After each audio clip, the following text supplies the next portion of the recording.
Addicted to Growth, written by Iyabo Bello. Narrated by Joanne. Introduction. My confession, I am addicted.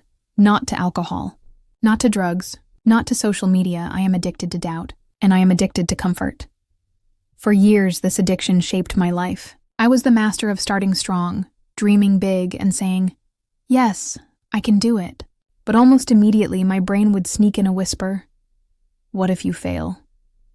And just like that, my energy collapsed. I had an excuse citer mechanism, a way of building excuses so convincing that I didn't even need to try. I always had a safe reason for why something didn't work out. It wasn't just procrastination. It wasn't just hesitation. It was a system I built in my mind, a safety net for failure, a way to live small while thinking I was living big. That addiction made me shrink my potential. A project that could have been a 10, I stopped at 5. I kept lowering my delivery because I was addicted to comfort, to being safe, to the illusion of security, while my heart was whispering for more. And yet, I lived with it silently. I told myself I was being realistic, patient, or strategic. I rationalized. I justified. I waited for the perfect moment that never came. But today, I'm not ashamed to admit it anymore. Because confession is not weakness. Confession is the first step to transformation.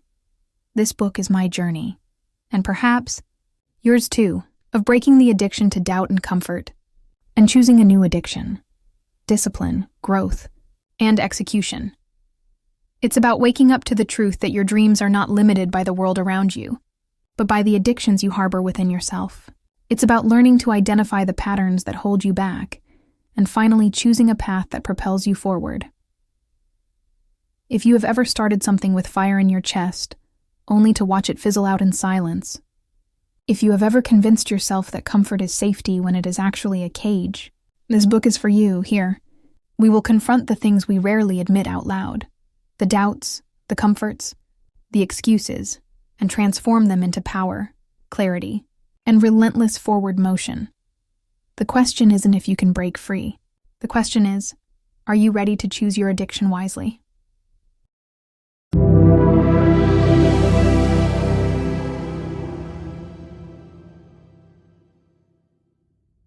Chapter 1. Addictions. We don't talk about when. People hear the word addiction. They think of substances, drugs, alcohol, cigarettes. The kinds of things society warns you about in posters and health classes.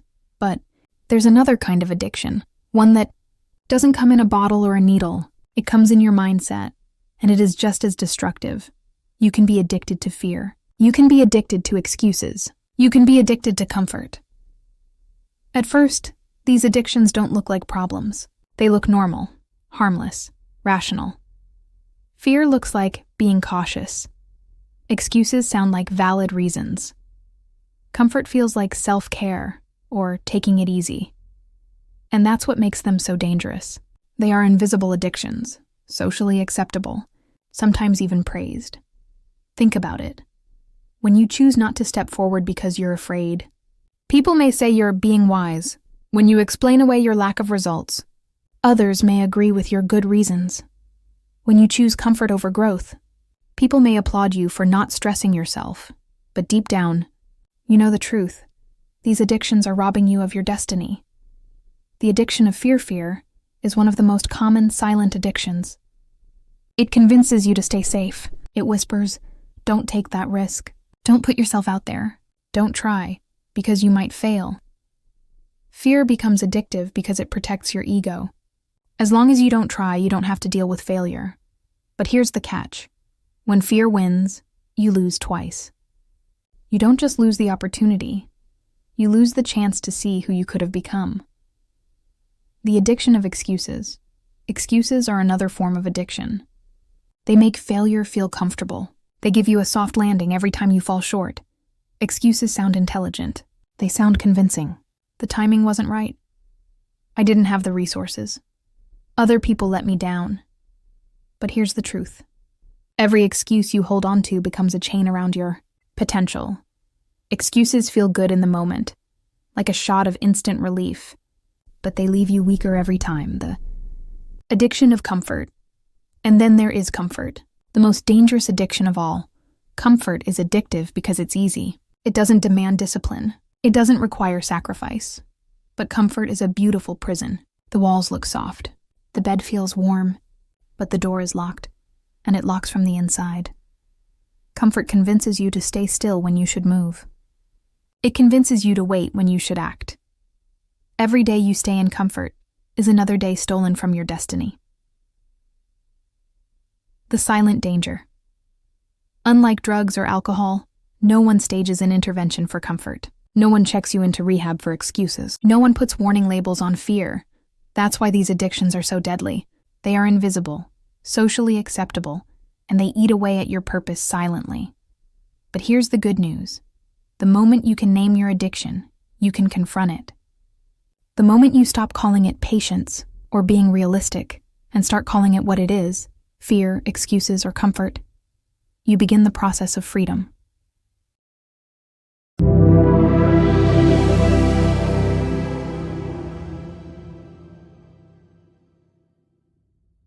Chapter 2.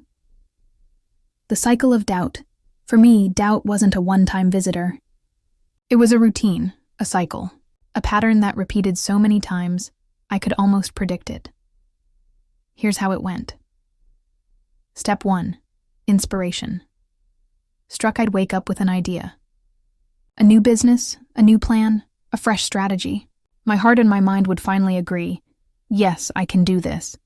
That rush of energy was like standing at the starting line of a race with the crowd cheering, the track clear, and the finish line in sight. In that moment, I believed I was unstoppable. Step 2. The excuse whispered, but then, like clockwork, a whisper crept in.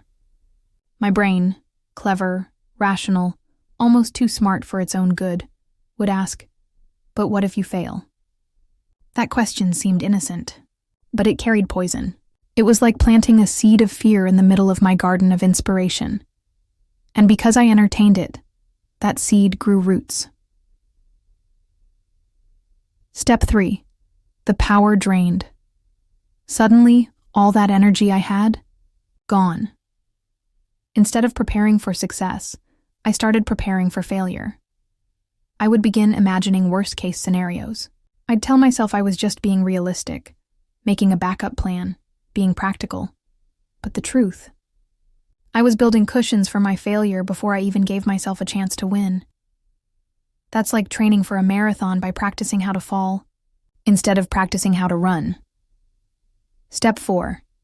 Comfort returned by now. I had convinced myself that it was safer to play small. Settling for less became easier than fighting for more. And when I settled, comfort came rushing back. Comfort told me, see, it's okay. At least you tried. At least you thought about it. At least you made a start. And I believed it. Because comfort always feels like relief. The death of a dream. And just like that, another dream died. Not because I didn't have the ability. Not because I lacked the resources. Not because it was impossible. But because I doubted myself into paralysis. The invisible enemy. That's the thing about doubt. It doesn't shout. It whispers. It doesn't storm in and knock your dreams down. It creeps in quietly and convinces you to do it yourself. And the scariest part? From the outside, no one would even notice. You look busy, you look thoughtful, you look like you're working on it. But inside, you know you're stuck, breaking the cycle. Here's the truth I had to face. Inspiration alone is not enough, because inspiration starts the cycle. But doubt wants to finish it. The only way to break the cycle is to interrupt it, to catch the whisper of doubt before it drains your power, before comfort lulls you back into mediocrity. That interruption doesn't happen by accident. It takes awareness, discipline, and a refusal to give excuses a seat at the table.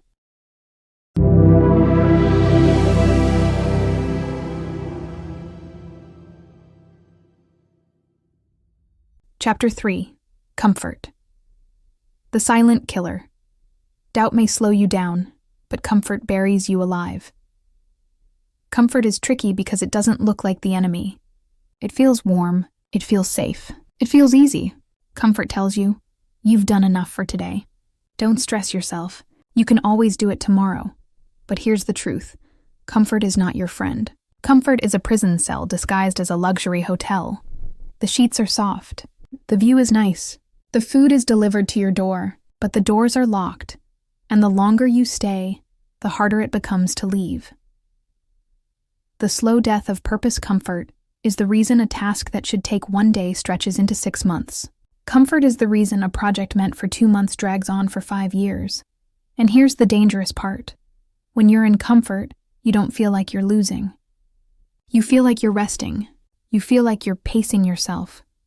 I told myself for years that I was being patient, that I was waiting for the right timing, that I was carefully preparing. But the truth? I wasn't patient. I was tolerating mediocrity, patience builds, comfort stalls. And every time I chose comfort, my momentum died a little more. Why momentum matters? Momentum is everything. Momentum is that force that makes hard things easier once you start. It's what turns effort into rhythm, and rhythm into results. Think of a train. When it's standing still, it takes enormous energy to get it moving. But once it's moving, it takes almost no effort to keep it going. That's what momentum does in your life. But comfort kills momentum. It whispers, "Stop now, you've done enough." And once you stop, restarting feels 10 times harder than just continuing would have been. The seduction of good enough. Comfort rarely tells you to quit outright. No, it's more seductive than that. It convinces you to settle for good enough. Instead of building a 10, I delivered a 5. Instead of stretching for excellence, I told myself average was fine. And here's the lie comfort sells you. At least you did something. At least you're not like those who never try.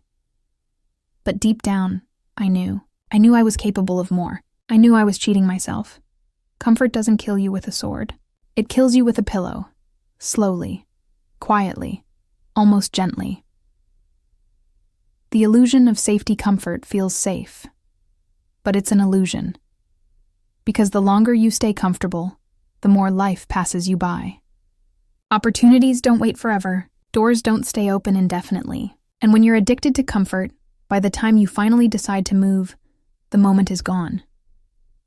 The greatest risk is not failure. The greatest risk is comfort. Because at least failure teaches you something. Comfort teaches you nothing. My wake-up call. I remember one project. It should have been simple. A quick build, a short timeline. I told myself I'd finish it in weeks.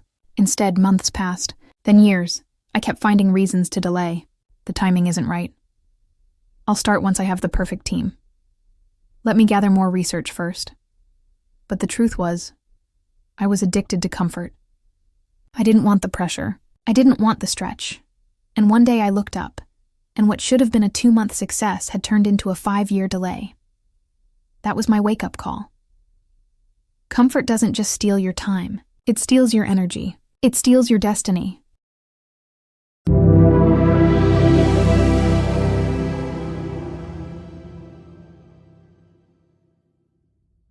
Chapter 4. The wrong environment. For years, I worked with people who were undisciplined.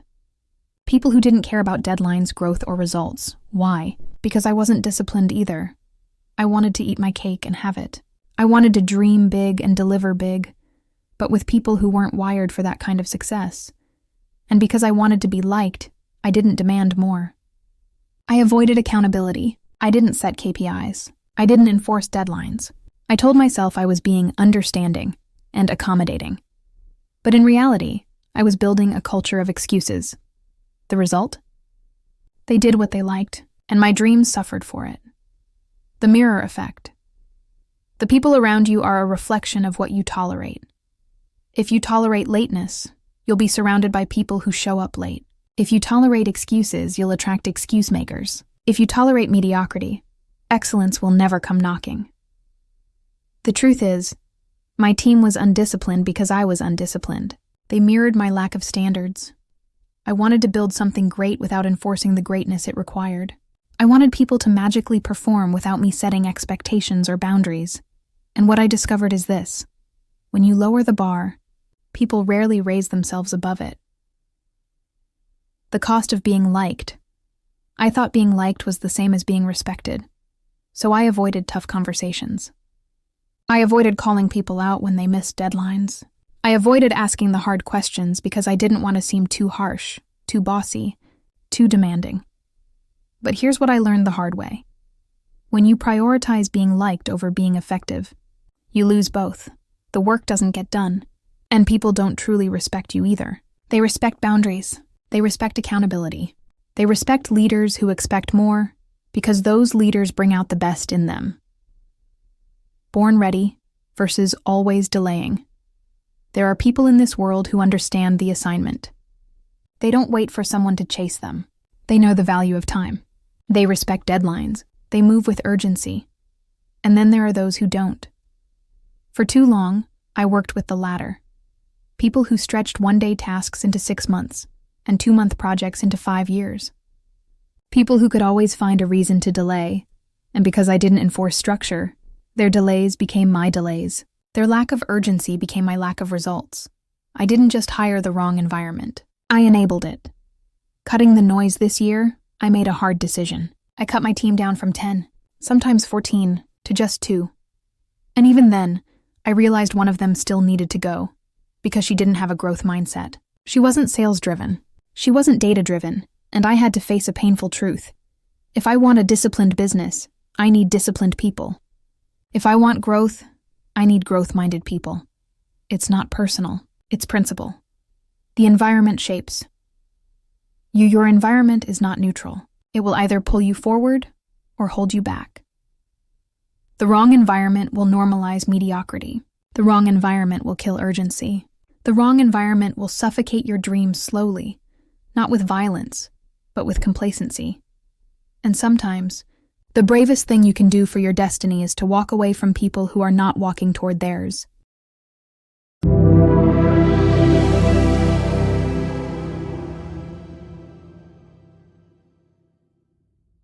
Chapter 5. Cutting the Dead Weight. This year, desperation pushed me to act. I had tolerated too much for too long. Excuses, delays, half-finished work. I told myself it was fine because at least something was getting done. But deep down, I knew I was cheating myself. So I made a hard decision. I cut my team down from 14 people to 2. And even then, I realized one of them still didn't belong. Why? Because she didn't have a growth mindset. She wasn't sales-driven. She wasn't data-driven. She was just there, present but not pushing, occupying space but not creating value, and that was my wake-up call. The skyscraper lesson. You cannot build a skyscraper on the foundation of excuses. A skyscraper needs steel, concrete, precision. It needs depth in the foundation before it ever touches the sky. But I was trying to build skyscrapers with cardboard, with people who treated deadlines like suggestions, results like options, and discipline like punishment. No wonder things kept collapsing. If you want to go far, you need discipline in your DNA and in your team. Why dead weight is dangerous. Dead weight doesn't just slow you down, it drains you. Carrying people who aren't aligned with your vision feels noble at first. You think you're helping them. You think loyalty is more important than performance. But here's the truth. Loyalty without discipline is dead weight. Talent without accountability is dead weight. Presence without progress is dead weight, and the more you carry them, the heavier your journey becomes. Dead weight delays your dreams. It steals your momentum. And worst of all, it blinds you from seeing the people who actually are ready to run with you. Leadership requires tough choices. Cutting people loose doesn't make you cruel. It makes you clear. I used to admire leaders who weren't afraid to say, "If you can't keep up, you can't stay." At first I thought it was harsh, but now I understand. It's the only way to protect the mission. Because when you allow the wrong people to remain, you're not being kind. You're being careless. You're sacrificing the vision for comfort. A leader's job is not to carry everyone. A leader's job is to carry the mission, and only keep those who are committed to carrying it too. My turning point. The moment I trimmed my team, I felt something shift. For the first time in years, I had clarity. I had energy. I had fewer people, but I also had fewer excuses. And in that space, I started to rebuild, this time with standards. Cutting dead weight wasn't just about firing people. It was about firing my own addiction to comfort, excuses, and accommodation. I realized that pruning is painful, but necessary. You can't grow healthy branches if you're afraid to cut the rotten ones. Cutting the dead weight gave me back my power, and power, once reclaimed, must be used wisely.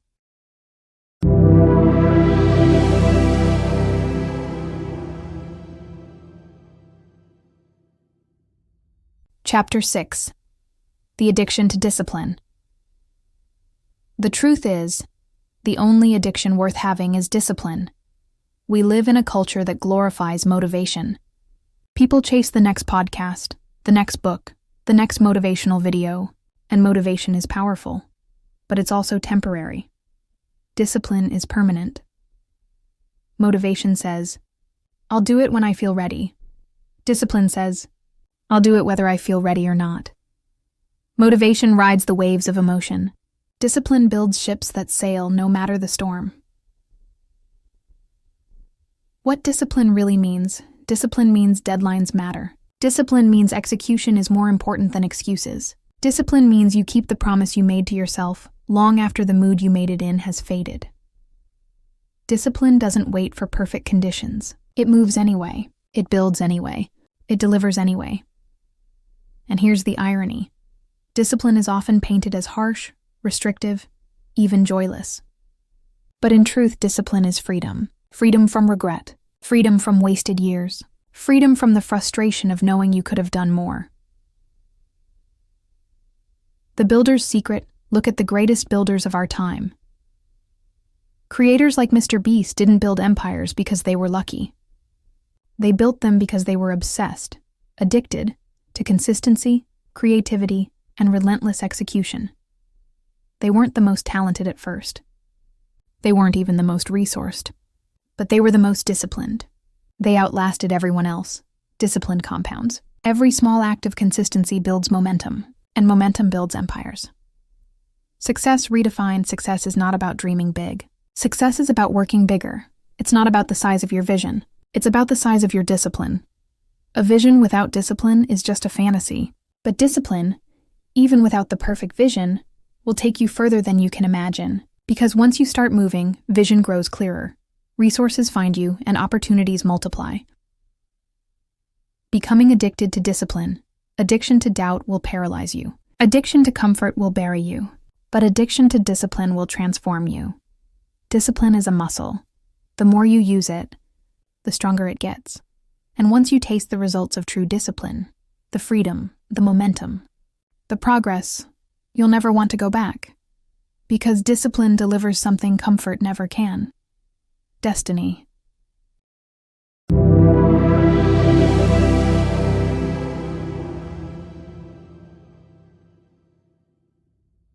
Chapter 7. Choosing your addiction. Every day, you and I have a choice. Will we be addicted to comfort or to growth? To excuses or to execution? To doubt or to destiny? It doesn't happen once in a lifetime. It happens every morning when the alarm rings. Every time you face resistance. Every time you stand at the crossroads between easy and necessary. Addiction isn't just about substances.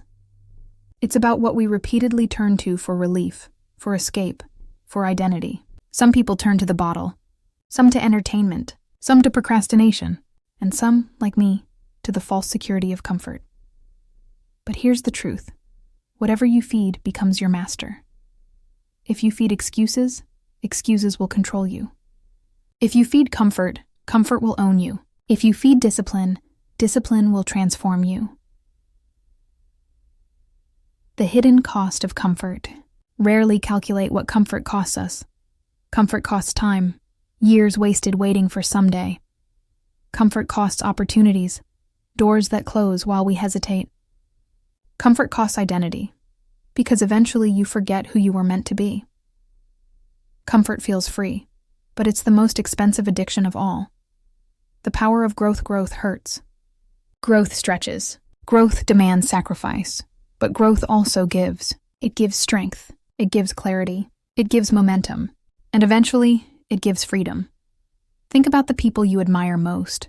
Leaders, creators, builders, innovators. They weren't addicted to comfort. They were addicted to growth, to pushing further, to failing forward, to trying again when it would have been easier to stop.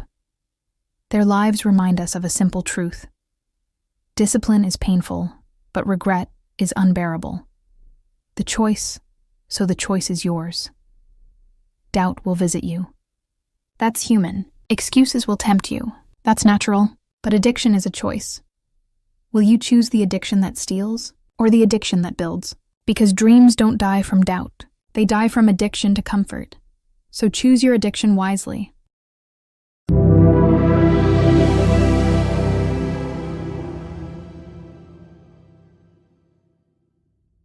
Reflection. Questions take a moment. Be honest with yourself. Write your answers down. This is where change begins. What excuses do you find yourself building before you even start? What stories do you tell yourself that make failure feel like an option before you've even tried? Where in your life are you addicted to comfort? Which routines, habits, or choices feel safe but are actually keeping you small? Who in your environment is slowing you down? Who drains your momentum, distracts you from purpose, or normalizes mediocrity? Who do you need to cut off, or at least create boundaries with, to protect your growth? What systems of discipline can you put in place today? Think deadlines, KPIs, accountability partners, mentors, or even small daily rituals that anchor consistency. What would your life look like if you chose discipline over comfort for the next 12 months? Visualize it clearly. Who would you become? What would you build? How would it feel to finally deliver on your potential? A pro tip for you: don't just think about these questions. Write them down. Clarity comes through writing, and commitment comes through clarity.